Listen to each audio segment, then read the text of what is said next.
Nous fêtons aujourd'hui les 200 ans de présence de la famille de Villerocher au domaine de Maupas. Ce domaine existait bien avant l'arrivée de François Pierre Charles en septembre 1814. En effet, 500 ans avant, en 1265, un manuscrit cite la présence des Hospitaliers au Malo Passus Ixta Suession, c'est-à-dire au mauvais passage à côté de Soissons, soit Maupas. Les Hospitaliers n'étaient-ce pas les membres de congrégations religieuses et militaires se vouant au secours des pauvres, des malades, des voyageurs et des pèlerins? Si, tu as raison, et pour vivre, il se constituait un patrimoine grâce aux fermes et aux domaines qu'ils recevaient en cadeau ou en remerciement. C'est, je crois, ce qu'on appelait des commanderies. Exact, et justement, Maupas était depuis 1250 une petite commanderie des Hospitaliers, d'abord de Saint-Jean, de Jérusalem, et devenue par la suite chevalier de Malte. Elle était composée de la ferme de Maupas et de 5 autres fermes, à savoir Duisel, l'Arbre Saint-Martin, commune de Filin, Magny, commune de Chavignon, Couloisy, Attichy. À une dizaine de kilomètres de Maupas, à Serches, existait une plus grande commanderie appelée Commanderie du Mont-de-Soissons. Elle appartenait à l'ordre des Templiers jusqu'à la dissolution de celui-ci par le roi Philippe le Bel en 1314. C'est alors que la commanderie du Mont-de-Soissons fut rattachée au même ordre que celui de Maupas. Plus tard, vers 1470, une partie de ses terres fut enlevée au Mont-de-Soissons, et en compensation, on lui donna la commanderie de Maupas. À partir de cette date, on disait commanderie de Maupas et du Mont-de-Soissons. Je croyais que Maupas fut un temps dépendant de l'ordre des Templiers. Eh bien non, Maupas n'a jamais appartenu à l'ordre des Templiers. Un rapport d'inspection nous apprend que le commandeur habitait Maupas en permanence, que la messe était dite dans la chapelle 3 fois par semaine, que les locaux étaient composés d'une salle basse, de 2 chambres, de cuisine et des tables venant d'être réparées suite aux dévastations de la guerre de Cent Ans. Existe-t-il encore des traces de cette époque? Non, sans doute rien. En revanche, on voit des traces des nouveaux travaux réalisés 100 ans plus tard sur la façade de l'ancienne grange dans laquelle nous sommes. Les contreforts ont été ajoutés vraisemblablement au XVIIe siècle. Et après, que se passe-t-il? Eh bien, les siècles passent, la commanderie demeure. On possède un plan terrier de 1777 qui donne la disposition des bâtiments. On y voit le logis, la chapelle et la cave, les communs, grange, bergerie, foulerie, écurie, colombier et puits. Par la suite, les commandeurs préfèrent habiter en ville et chargent des fermiers d'exploiter les 17 parcelles de terre et de bois. Elles totalisent d'un seul tenant une superficie de 253 arpents, ce qui équivaut à 105 hectares. En 1786, c'est Jean-Philippe de Montsablon qui cultive et habite Maupas, depuis une trentaine d'années. En dehors des redevances en nature ou en espèces à remettre au commandeur, le fermier avait-il d'autres obligations? Oui, le fermier devait coucher et équiper de chevaux les délégués chevaliers de l'ordre de Malte qui passent, rétribuer le curé de Mersin qui venait célébrer la messe les dimanches et fêtes à la chapelle de Maupas et qui faisait sonner les 2 cloches de son petit clocher. Soit dit en passant, c'était une chapelle pas bien riche. En 1793, les commissaires de la République à la recherche de l'argenterie ne trouveront qu'un modeste calice, une patène et des burettes. Si j'ai bien compté, cela fait environ 550 ans que les hospitaliers sont présents à Maupas. On arrive à l'époque de la Révolution de 1789 et à la vente des biens nationaux. Je suppose que tout va changer. Oui, le fils de Montsablon, qui avait succédé à son père, fut le dernier fermier de la commanderie de Maupas. Quand la commanderie de Maupas est mise en vente, elle est divisée en 4 lots. Le fils de Montsablon, qui a fait de gros travaux de toiture, se porte acquéreur du lot principal, composé des bâtiments, avec 95 hectares de terre, de prés et savares, dont la mise à prix est de 37 484 livres. Mais ce n'est pas lui qui remporte le lot. À la criée du 12 Fructidor en 2, c'est-à-dire le 29 août 1794, la commanderie de Maupas est attribuée à un enchérisseur pour 80 000 livres pour le compte de François Thomas. Que se passe-t-il entre 1794 et 1814? Maupas fait peau neuve avec la famille Thomas. François Thomas et ses fils sont des bourgeois de Soissons assez fortunés pour qui la vente des biens d'église est une aubaine. Henri Thomas, le fils, prend possession de Maupas en 1802. Son beau-père fut tenté par les juteuses affaires de l'époque. Par exemple, il acquit l'abbaye de Prémontré qu'il vandalisa pour en vendre les pierres. Heureusement, intervint Augustin de Violaine, qui possédait courage, volonté et énergie. Il reprit Prémontré le 23 Fructidor en 10, soit 16 septembre 1802, et y installa une verrerie. Augustin de Violaine n'était-il pas l'ancêtre de Tantalis? Effectivement, Tantalis était la fille de Gabriel de Villerocher, qui épousa en 1898 Gustave de Violaine.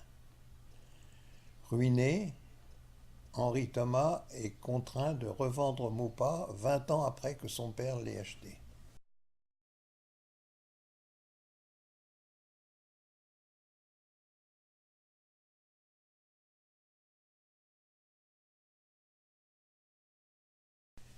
De quoi est constitué le lot acheté par notre ancêtre? L'acte de vente est daté du vendredi 23 septembre 1814. Les biens vendus, 80 000 francs, sont constitués ainsi. Domaine de Maupas, autrefois appelé ferme de Maupas, situé commune de Soissons, composé d'une maison de maître nouvellement construite, d'une maison de vigneron, d'une maison de jardinier, grange, écurie, bûcher, pressoir, colombier, et généralement de tous les bâtiments, cours et jardins et enclos en dépendant, avec la quantité de 95 hectares de terre, prés, bois, vignes et savares. Le tout ne faisait qu'une seule pièce séparée par des chemins. Voilà ce que Charles-François-Pierre Jodon de Villerocher, officier de la Légion d'honneur, major au 30e régiment de ligne et dame Florence Anastasie de Vaha, son épouse, demeurant à Charlemont-lès-Givet, département des Ardennes, viennent d'acheter. Après avoir chevauché dans toute l'Europe en guerre pendant plus de 20 ans, le major a dû pouvoir prendre à Maupas une retraite paisible bien méritée. Oui, à cette époque, Soissons était une petite bourgade, pas beaucoup plus de 5000 habitants. Tranquille, pas tant que cela. La campagne de France vient de s'achever 5 mois plus tôt par l'abdication de Napoléon et la prise de Soissons le 3 mars 1814 par les armées de la coalition n'y a pas été pour rien. Pourquoi le major est-il venu s'installer à Soissons? Mystère. Peut-être est-ce toi qui trouveras la solution à cette énigme. Toujours est-il que 4 ans après leur installation, le recense dénombre 19 personnes à Maupas. Outre le major en retraite, qui avait alors 50 ans et sa femme, leur fils Charles de 16 ans, leur fille Florence de 18 ans et son petit garçon Fortuné de 6 mois, 2 couples de domestiques et leurs 10 enfants de 3 mois à 14 ans, comme tu vois, un domaine à la moyenne d'âge bien jeune. 18 ans plus tard, c'est Charles de Villerocher, âgé de 34 ans, qui a pris en main l'exploitation de Maupas. Il y vit avec son épouse Clémence et leurs 3 enfants de 2 à 7 ans. Le major, devenu lieutenant-colonel en retraite, et son épouse sont encore de ce monde, et 11 domestiques ou ouvriers s'activent. Pendant tout le XIXe siècle, Le domaine de Maupas s'agrandit par achats successifs de petites parcelles et l'exploitation agricole est bien vivante, même si les terres sont de médiocre qualité. Des livres de comptes nous renseignent très régulièrement sur les dépenses et les recettes à partir de 1828 et jusqu'au 26 août 1914. D'autres cahiers reprennent après la guerre lorsqu'Albert de Villerocher passe à Maupas ou lorsqu'il s'y installe dans les années 1930.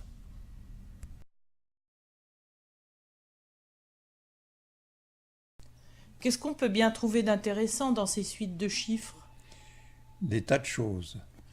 On sait par exemple que le 23 janvier 1867, notre ancêtre Charles de Villerocher a fait vendre au petit séminaire Saint-Léger 24 mesures d'oignons à 1,25 franc la mesure, qu'il a livré le 28 du même mois 2 stères de rondins à un certain Placé des Chaudières, et vendu le 4 février 25 sacs de seigle à Madame le Comte. Ça n'est pas intéressant, ça? On vend beaucoup de bois, surtout en rames et en fagots, mais aussi des pommes de terre, des vaches, des veaux, du foin. Peu de céréales, en moyenne, ne sont cultivées que 8 hectares en seigle, 3 en avoine, 1 en blé. Les terres ne s'y prêtent pas. Une première culture de betterave semble apparaître en 1912. Les bois sont l'objet de soins attentifs, au Pré-Jacques, au chemin de Pigeonville, à la Saussée de Presles, au fer à cheval ou au chemin des Chaudières, on plante, on élague, on coupe. Le bois à Maupas, tu sais, c'est une vieille passion. Albert crée un parc qu'il a lui-même dessiné. Les carnets de dépenses de la maison sont pleins d'enseignements aussi sur la vie familiale. On découvre ainsi qu'en 1910, Pierre apprenait le piano et l'allemand à la maison, qu'il allait au collège où son frère Alfred le rejoint en 1912, tandis que frères Charles et Michel avaient un professeur particulier. Les gages de la nourrice, de la femme de chambre, du jardinier, du ménage de domestique sont notés. On connaît les dépenses pour la toilette des enfants et celles nombreuses d'Hélène. La charité faite à la Croix-Rouge et aux familles nécessiteuses, les aumônes de Carême, les voyages à Paris, Ciry-Salsogne, Blénaud ou Vierne, les sorties au théâtre à la foire avec les enfants, les frais de table, l'achat d'une pipe et d'une barrique de vin, l'abonnement au téléphone en 1911, les notes du docteur Marcotte, l'impôt sur les chiens, les frais occasionnés par la chasse, très important la chasse. D'ailleurs, Albert note sur un petit carnet ses tableaux de chasse ornés de jolis dessins à la plume. Ainsi coulent les jours jusqu'à ce mois d'août 1914 où tout s'arrête à Maupas. C'est la guerre? Effectivement, Albert, Hélène et leurs 4 garçons se replient à Paris. Un couple de gardiens habitant Mersin vient régulièrement constater les dégâts causés au domaine et font leur rapport écrit. En septembre 1914, les troupes allemandes occupent la maison. Bombardement en septembre 14 et mars 1915. De fin 1914 à 1918, cantonnement des troupes françaises, puis retour des Allemands en juin 18. Nouvelle occupation par les Français en juillet-août 18 et enfin dernier bombardement allemand après la reprise de Soissons. Après tout cela, il ne devait plus rester grand-chose de Maupas. Eh bien, quand Albert et Hélène reviennent à Maupas en décembre 1918, ils trouvent une situation moins catastrophique que pour beaucoup d'autres Soissonnais. Maupas est debout et le parc sauvé. Mais c'est tout de même terrible. Le 23 janvier 1919, un état très détaillé énumère et estime les meubles et objets enlevés ou détériorés. Tous les vêtements et le linge de maison pris ou saccagés. Destruction totale de tout le mobilier qui se trouvait dans les chambres bombardées. Et cela autant par les troupes allemandes que françaises. La maison a été éventrée par un obus et la toiture totalement à refaire. Les chevaux, vaches et volailles se sont volatilisés, le matériel agricole parti ou détruit. Les terres vont nécessiter une remise en état physique et chimique pendant des années. Il faut payer les artificiers pour retirer les obus. Les bâtiments agricoles tout neufs vont nécessiter de sérieux travaux de charpente, couverture et maçonnerie. D'ailleurs, les entrepreneurs sont à la recherche de matériaux de construction et Albert fait extraire du sable de ces terres du verre de vase sur l'avenue de Compiègne qui vend pour financer les études de ses fils. Pendant des années, il va falloir niveler, reboucher, replanter des milliers d'arbres. En 1933, on trouve encore mention de travaux de réparation liés à la guerre. Tu dis 1933, mais alors on est presque en 1939, au début de la Deuxième Guerre mondiale. Et oui, 6 ans plus tard, tout recommence. Quel courage il a fallu. La Deuxième Guerre mondiale touche durement aussi la Picardie et le Soissonnais. Maupas n'est pas épargné. En mai 1940, Hélène de Villerocher, bonne maman, bénévole à la Croix-Rouge, participe avec un courage et une abnégation au-dessus de tout éloge, dit-on, à l'évacuation des milliers de réfugiés qui déferlent à travers Soissons. À nouveau, les destructions, les vols et les dommages de guerre. En février 1941, des listes énumèrent les objets perdus de mai à août 1940 pendant l'Exode, où Maupas est déserté. Literie, bicyclettes, objets de ménage, outillage ou bréviaire de Longcharles par exemple. En 1941, Albert de Villerocher, bon papa, écrit à la commandanture pour se plaindre, entre autres choses, des troupes en exercice qui traversent le parc presque tous les jours, causant des dégâts aux plantations et aux clôtures. En 1942, il écrit à la mairie de Soissons, puis à la préfecture pour solliciter des rondes de police dans le parc, constamment mis au pillage par des indésirables, notamment du bois de sapin, en manque de bois de chauffage.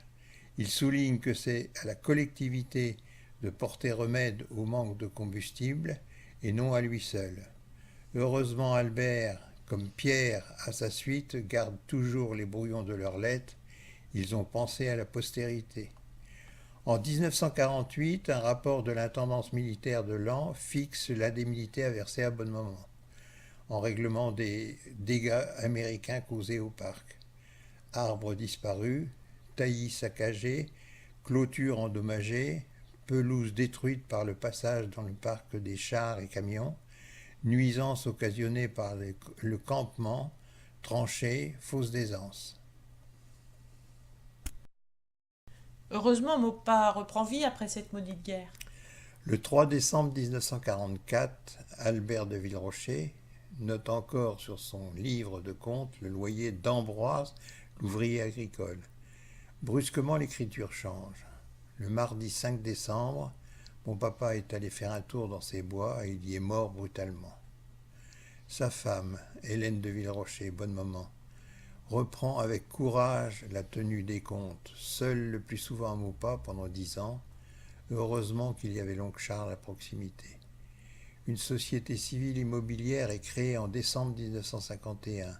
Elle permet à ses 4 fils de gérer le domaine et de préparer l'avenir. Pierre, l'aîné, en est nommé administrateur. Après la mort d'Hélène, Maupas connaît de 1954 à 1965 des années de solitude ponctuées de jours heureux, en particulier les mariages de Jeanne et Odile. Colpert et Marie Henchard et leurs 3 fils en deviennent les fidèles gardiens. Pierre et Marie arrivent à Maupas en 1965. La ville grandit, expropriation ou vente de terre pour la construction des nouveaux quartiers, d'une rocade et tout dernièrement d'une piscine. Les rassemblements familiaux à Noël et aux grands anniversaires, d'autres mariages.